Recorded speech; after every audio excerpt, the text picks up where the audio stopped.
The risk is not in gold, but it's actually in credit. So if you want to trade this as an investor, then my goodness, you take your life in your own hands, because actually you're looking at this through the wrong end of the telescope. You may get it right, you may be clever, but for the vast majority of people, the answer is to just keep stacking.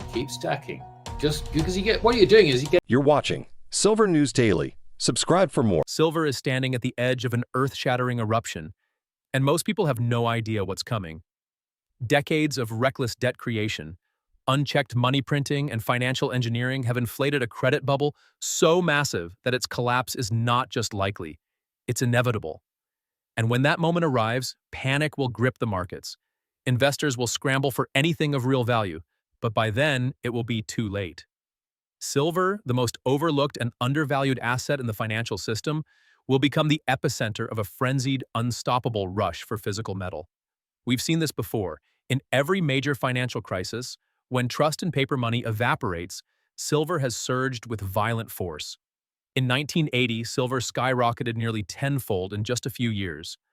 In 2011, it shot from under $10 to nearly $50 in the wake of the Great Recession. But this time, the conditions are even more explosive. The global economy is drowning in unsustainable debt, the banking system is cracking under liquidity pressures, and central banks are running out of options. The smart money sees the writing on the wall. Silver is not just another commodity, it's about to become the most sought-after financial refuge in the world. But why silver? And why now? The answer lies in the very foundations of our financial system. The credit bubble that has propped up global markets for decades is bursting, and when it does, history tells us that silver will move in ways that few can even imagine. If you think you understand what's coming, think again. Because this isn't just another market cycle. This is the end game. Stay with me, because by the time we're done, you'll see why the rush for silver is just beginning, and why those who position themselves now could stand to gain the most. I mean, this was obviously for US entities, and the ECB had to do exactly the same thing for Europe. I mean, it lets some go bust, like Cyprus, which was a huge mess. I mean, it really was.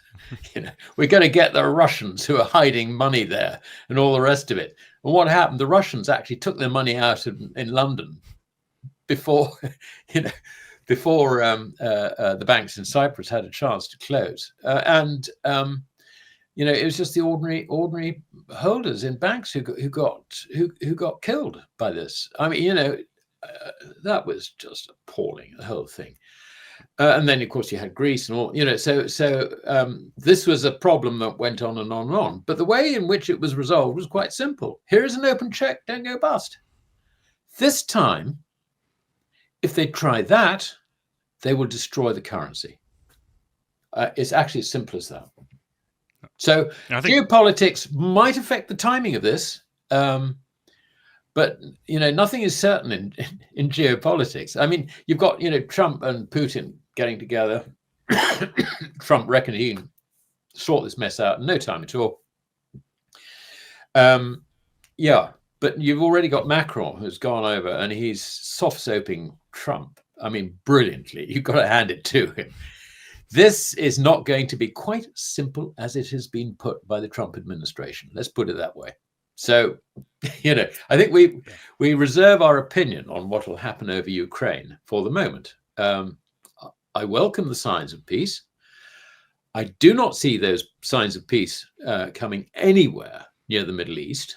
That is still a huge problem. And the Israeli lobby in Washington is just so powerful. It is the most powerful lobby in America. And I just don't see the White House under Trump being immune to that lobby at all. If anything, I think it's, the lobby is even stronger in there through, the son-in-law, Kushner, and all the rest of it. I mean, geopolitics will affect the timing, but really what we're talking about is the risk in credit, which is escalating and escalating and escalating. It's all about get out of credit, get into safety. And that's why it's a big mistake to look at gold as a trading counter. It is not a trading counter. It is money, legal money in everyone's common law, whatever the US Treasury says. For years, the financial system has been a house of cards, stacked higher and higher on a foundation of cheap debt and blind confidence. Governments and central banks assured the world that everything was under control, that endless borrowing and money printing could continue forever without consequences. But behind the scenes, the cracks have been forming, and now those cracks are widening at an alarming rate. Global debt has soared to levels that defy comprehension. Hundreds of trillions of dollars, all dependent on a delicate balance of low interest rates and infinite liquidity. But that balance is now broken. Inflation, once dismissed as transitory, has become a structural crisis. Interest rates, forced higher to combat it, are suffocating the system. The result? A slow-motion collapse of the very credit markets that underpin the global economy. Banks are struggling, corporate defaults are rising, and nations themselves are inching closer to insolvency. History tells us what happens next. When trust in the credit system erodes, the flight to safety begins. At first, investors move into gold, sovereign bonds, and so-called safe haven assets. But as the crisis deepens, they realize that not all safe havens are created equal. Unlike government bonds, which are only as good as the promises of the issuer, silver is real, tangible wealth, free from counterparty risk. And right now, silver remains shockingly undervalued compared to the scale of the crisis ahead. But here's where it gets even more dangerous. This time, the financial elite may not have the tools to stop the collapse. The Federal Reserve and other central banks have relied on the same playbook for decades. Lower rates, inject liquidity, stabilize the system. But now, with inflation raging and debt levels at record highs, their hands are tied. The credit bubble is imploding, and the rush for silver is about to accelerate in ways we've never seen before. The question isn't whether the system will break. The question is, what happens when it does? And how will silver's role in the monetary system transform overnight? Now beginning to see what they call inflation, rising prices, which actually is debasement of the currency, or falling values for credit. We're beginning to see that again. The numbers are sort of coming in higher and higher. And of course, these are all government figures, so they're completely unrelated to reality. I mean, the reality is that the cost of living is rising far faster than the government will admit. Any government will admit. So, where does this leave markets? Well, they're looking at this, and increasingly people following the lead of the central banks are realizing that the risk is not in gold, but it's actually in credit. So if you want to trade this as an investor, then my goodness, you take your life in your own hands. What are you doing here? This is a position which is just getting out of control. Tell me, what are you doing? Do you see what I mean? So there's pressure on these guys to close off their positions. So you end up with a premium. And the premium, of course, gets stuff flowing from other centers. I mean, by stuff, I mean bullion from other centers into the COMEX warehouses. And that's exactly what we've been seeing. I think, all you need do is have a look at the charts, and you can see that gold is sort of pretty much in runaway mode. Now, it's quite natural in human terms to think, oh, hold on, it's gone up to, and it's getting close to $3,000. And, surely that's a big number hurdle. And, it's got to maybe consolidate a bit before it goes through there and all the rest of it. Yeah, it's all true. When credit markets freeze, everything changes. The lifeblood of the global economy, easy money and infinite liquidity, suddenly vanishes. Businesses can't borrow, banks can't lend, and governments face soaring debt costs. This is the moment when panic sets in. Investors realize that the system they trusted is crumbling beneath them. And when that happens, they don't just look for safety, they rush for it, creating a stampede that moves with terrifying speed. We've seen glimpses of this before. In 2008, the financial world came to a standstill as liquidity evaporated overnight. Massive bailouts and central bank interventions barely kept the system afloat. But back then, inflation wasn't a threat. Central banks had the luxury of printing trillions without immediate consequences. Today, that's no longer an option. With inflation already at crisis levels, pumping more liquidity into the system would only fuel the fire. The usual escape routes are closing. This is why silver's moment is coming. In times of liquidity crises, Investors don't just want assets, they want real, unencumbered wealth. That's why, in every major financial panic, gold and silver have been the ultimate lifelines. But here's what makes this time different. The silver market is far smaller and more fragile than most people realize. Unlike gold, which is hoarded by central banks, silver has been largely depleted from official reserves. Decades of price suppression and industrial consumption have drained available supply, and when the panic begins, the demand for physical silver will explode overnight. Already signs of stress are emerging. Institutions and high-net-worth investors are quietly accumulating silver, while the masses remain asleep. Major silver vaults are seeing unprecedented withdrawals. And once the liquidity crisis reaches full force, silver's paper price won't matter anymore because physical metal will be nearly impossible to obtain. The financial system is reaching a breaking point. When liquidity disappears, history tells us that silver doesn't just rise, it moves with an unstoppable force. The question now is, will you be ahead of the curve or will you be left scrambling when the rush begins? As an investment opportunity is the wrong way to look at it. I mean, when you talk about it being overbought and all the rest of it, really what you're looking at is trading it. You're looking at, is this too high? Should you sell it so you buy it back later? It's all that sort of stuff. That's the wrong way to look at it, Kai. I mean, basically what we're seeing is we are seeing the establishment panicking. And by the establishment, I mean, particularly, this is noticeable on COMEX. What they did over sort of second half of January, first half of February, was they tried to cover their positions. And so we had a situation where open interest on COMEX fell by something like 75,000 contracts, while the price rose over $200. Now, that is a bear squeeze by any definition. And when you get a bear squeeze like that, what happens is that the paper market starts leading the spot price by the nose. And of course, it creates an arbitrage because you're looking at significant premiums over spot. I mean, normally you would get a small premium over spot, which would reflect something akin to the lease rate of gold. This time, this went up to 10, 12, and more percent than silver, I think, even higher. And really what this is, if you like, the establishment realizing that on COMEX, they are short, and this is dangerous. And if you look at the total short position, I mean, we were approaching something like $80 billion in the swaps category. Throughout history, silver has been the refuge of those seeking shelter from financial chaos. But what's happening right now isn't just another market cycle. It's a full-scale monetary shift.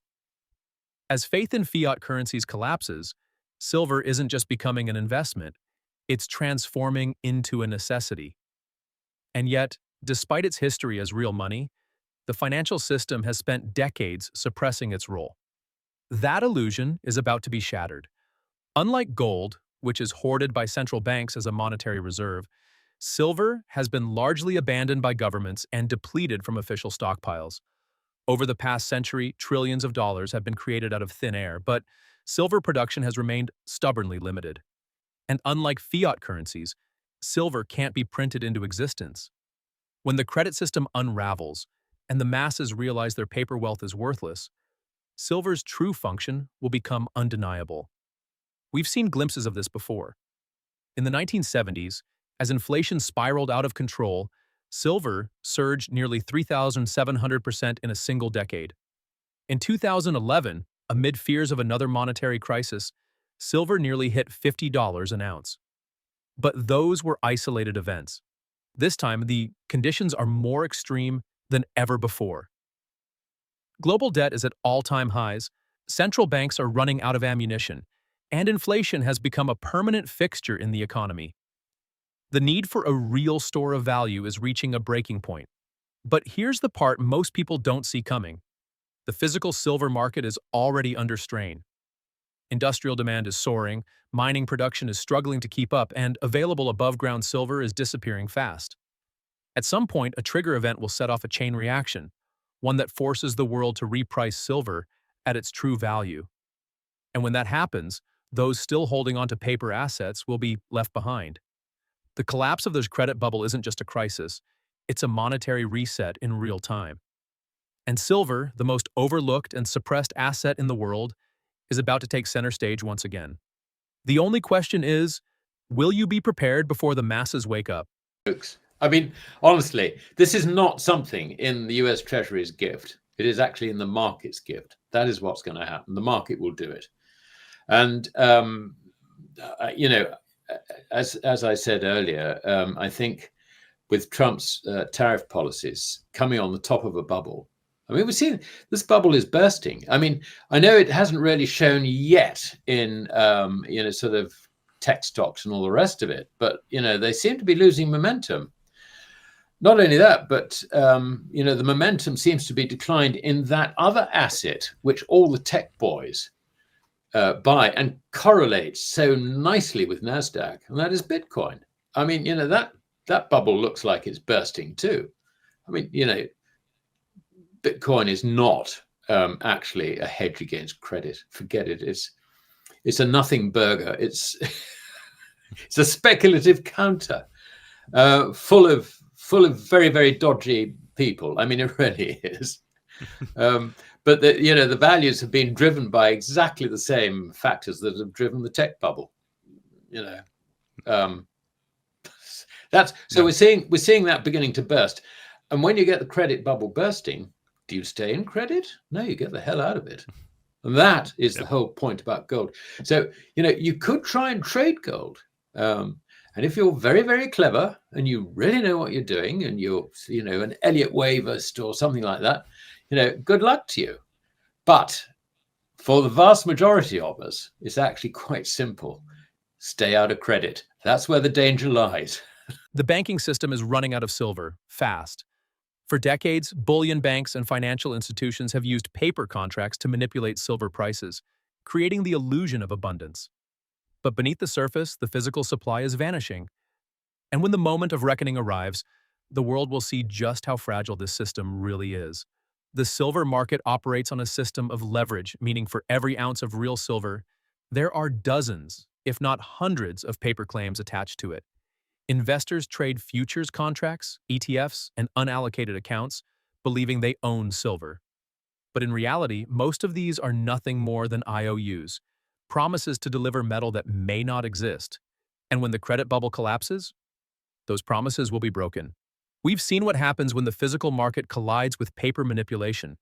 In 2021, a wave of retail investors attempted to squeeze the silver market by demanding physical delivery. The response? The major bullion banks barely avoided disaster, scrambling to secure supply while increasing margin requirements to shake out buyers. But that was just a small-scale test run. This time, it won't be retail traders leading the charge. It will be institutions, sovereign wealth funds, and central banks desperate to convert paper assets into something real. And the numbers don't lie. Registered silver inventories on major exchanges like COMEX are dwindling.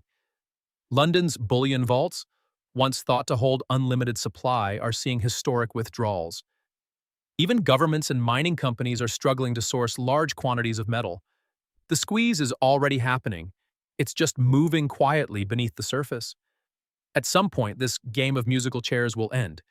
The moment a major institution demands physical silver and can't get it, confidence in the entire system will shatter. And when that happens, silver won't just rise. It will break free from decades of price suppression. Moving in ways few can imagine. The only question is, will you be holding real silver when the paper system collapses? Or will you be left holding an empty promise?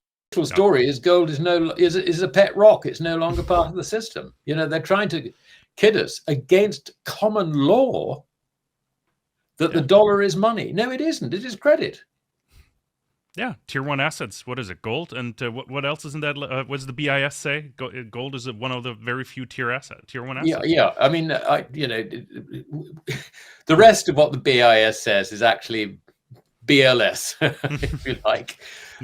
Forget the regulators distort markets, which is a whole new topic. But basically, yeah, it's a number one. It's a tier one asset, and therefore, I think the banking system when it comes to this idea of tariffs and all the rest of it, would turn around and also the Treasury would tell Trump, forget it, this is just not on. They have been suppressing the gold price by propaganda and also market dealers through the Exchange Stabilization Fund and so on and so forth for the last 50 years. Now, a lot of the gold which has gone out in lease would have gone out from US Treasury coffers. So, that's all you need to know. I mean, a lot of the gold simply is not there. How much? We don't know. But I mean, the point is that, you're not going to get a proper audit.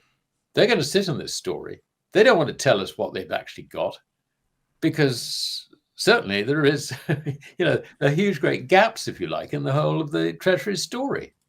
Because gold is still the rival, and it looks like it's not only the rival, but it's beating the dollar down into the ground. I mean, from the Treasury's point of view, you do not want to talk about gold. No, Jose, forget it. And when it comes to auditing the Fed, all the rest of it, they will sit on that as hard as they can, and they know how to do it. I think that whole exercise will come away with, people like Musk and Ron Paul and all the rest of it frustrated, and the word being spread by the Treasury that all this is conspiracy theory. While the Western financial system remains blind to the coming silver crisis, the rest of the world is quietly making its move.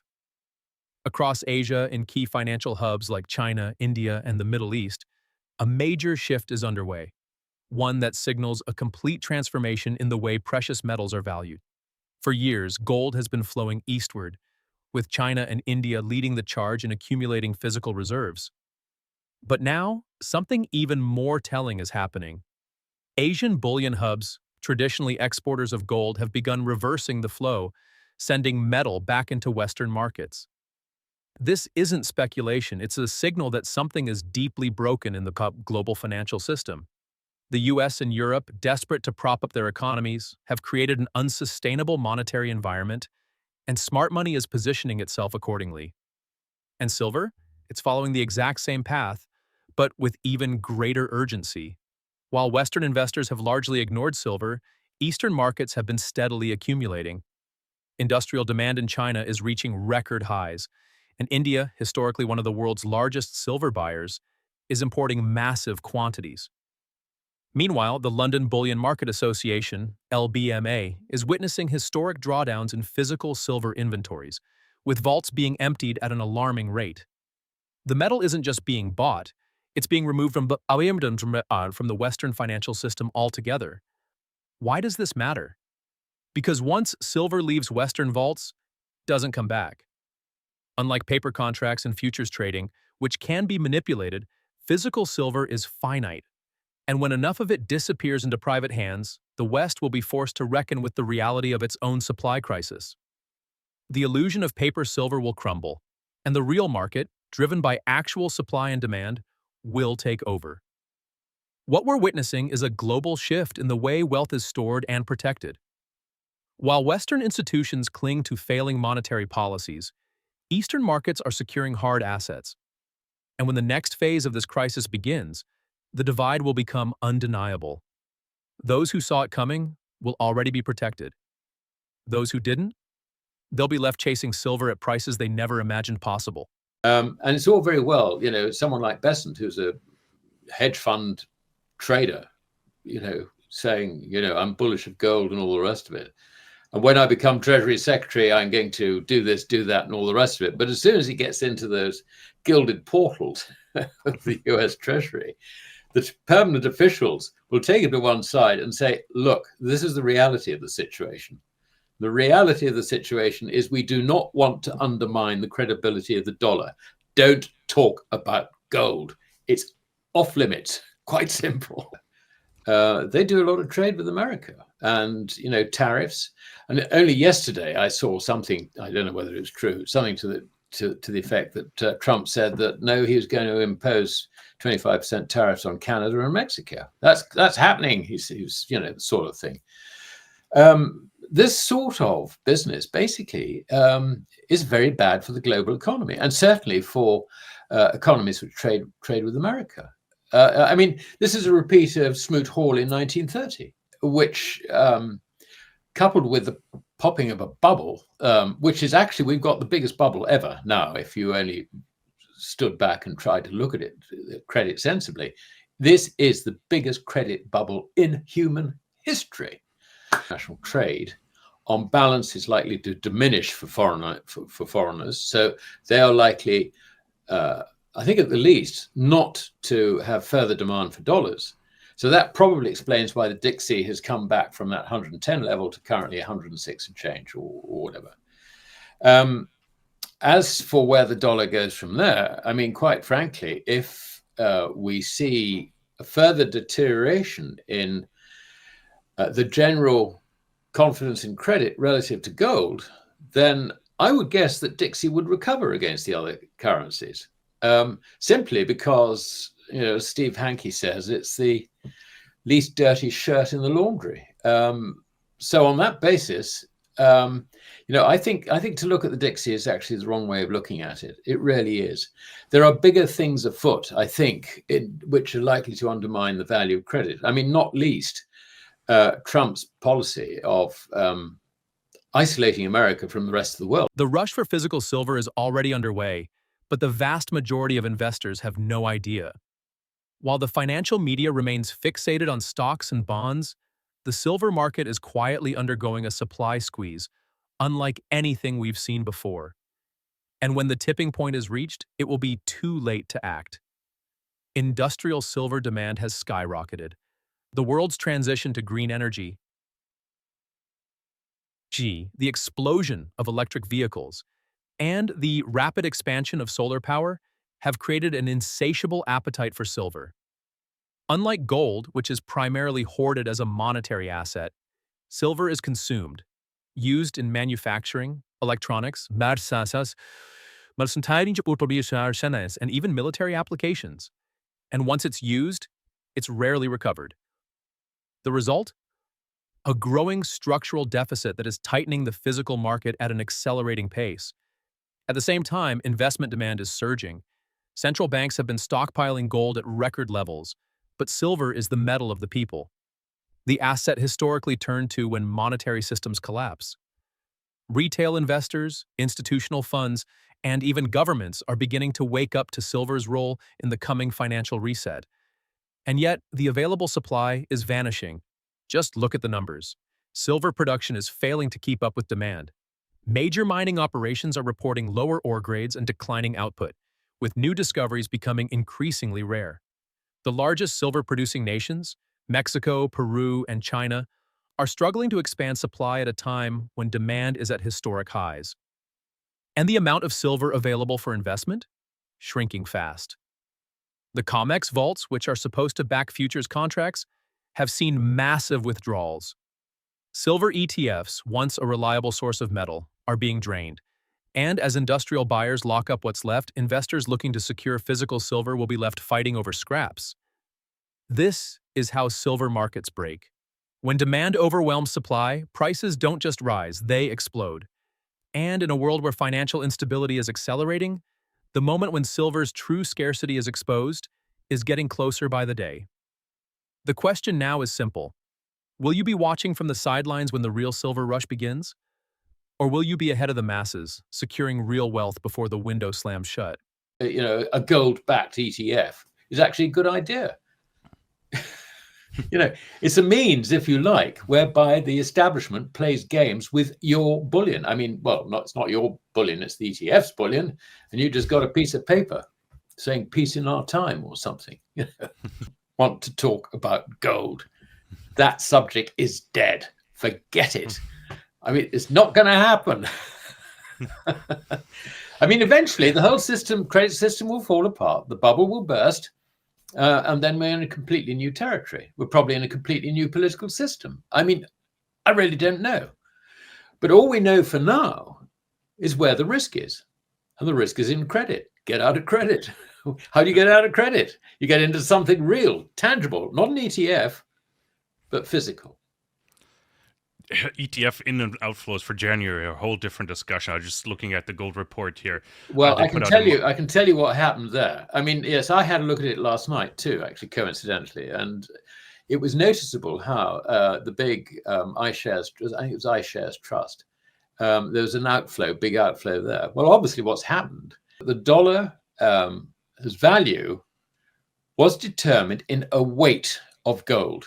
You know, I mean, you know, the reason we say that they're currently 42, the exchange rate is $42.22, is for convenience sake. It's far easier than saying it's, you know, it's X fractions of a gram or grains or whatever. But the reality is that under a gold standard, a dollar buys you a certain weight of gold. That's the whole point. Now, if you're going to revalue it, then you know, this is just going to draw attention to something which is very much in the past, has no relevance to today, and basically draws attention to the debasement of the currency. I cannot see that there is any intention for the dollar to get back onto a gold standard.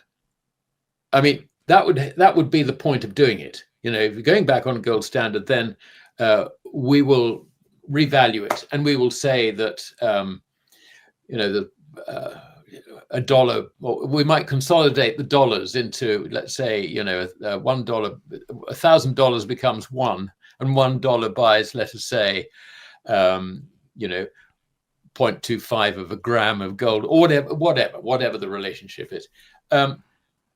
One day something like that might happen, but it will be the last resort as far as the Fed, well, the Fed is the Fed's dollar and the US Treasury are concerned. The credit bubble is collapsing, and silver is about to enter a phase of parabolic growth that will leave the financial world stunned. For years, silver has been suppressed, ignored, and manipulated. But now, with the global financial system unraveling, the forces of supply and demand are about to take control. And when they do, silver won't just rise. It will redefine its place in the global economy. Every major crisis in modern history has sent silver soaring. In the 1970s, it exploded nearly 40 times higher. In 2011, it surged over 400% in just a few years. But this time, the scale is different. The financial system has never been this fragile. Debt levels have never been this extreme. And the demand for real, tangible wealth has never been greater. Governments and institutions are losing control. And when the masses realize that fiat money is crumbling, silver will be one of the only true safe havens left. We've already seen the warning signs. Vaults are being drained. Industrial consumption is outpacing mining supply. And major financial players are quietly positioning themselves for what's coming. When the moment of panic arrives and investors rush to secure real silver, the market will break. Prices will move so fast that most will be left watching from the sidelines, wondering how they missed the opportunity of a lifetime. So, where does that leave you? The window to act is closing. The paper silver market is a ticking time bomb, and when the physical shortage is fully exposed, there will be no second chances. Those who are prepared now, who understand what's happening before the headlines hit, will be the ones who come out ahead. Silver's time is here. The financial reset is happening. The only question is, will you be ready? And remember, this is not financial advice. Always do your own research and speak to a professional before making any investment decisions.